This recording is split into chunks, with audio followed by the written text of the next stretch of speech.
Well, new tonight, a state audit report has revealed a number of new findings concerning the Stockton Unified School District. The audit details concerns about alleged illegal spending practices and more. ABC 10's Kurt Rivera has the story. Called an extraordinary audit by the state, the nearly year-long report from the Fiscal Crisis and Management Crisis Team found what San Joaquin County Superintendent of Schools Chief Troy Brown called, quote, deeply troubling. The report found what Brown says is, quote, sufficient evidence to demonstrate that fraud, misappropriation of funds and/or assets or other illegal fiscal practices may have occurred. For example, in an audit of 64 financial transactions, the state found, quote, for every transaction sampled, documents were missing or not provided or other exceptions were noted. The report said in part, quote, it calls into question the legality of executed contracts and payments.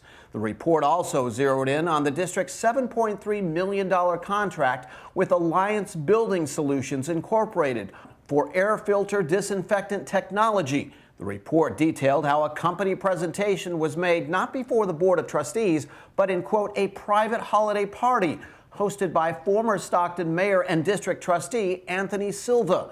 When the then Chief Business Officer brought up the idea of conflict of interest to then Superintendent John Ramirez, Ramirez replied in an email, according to the audit, as being, quote, hostile and threatening. A grand jury report last year revealed 1,400 of the 2,000 air filters ordered were delivered, but only 802 had been installed. The rest of the filters sat in a district facilities yard. The 45-page report also touched upon leadership.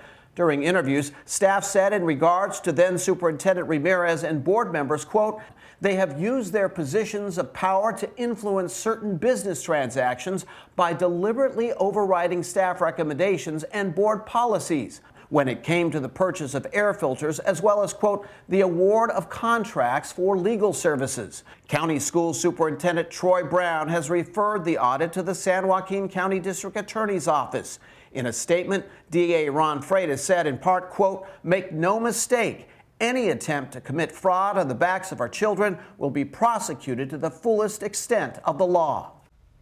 And take a look in a statement. The interim superintendent says we realize the importance of this and will keep our students at the forefront where student learning and achievement is our focus. We will address the shortcomings head on and without hesitation to move our district forward.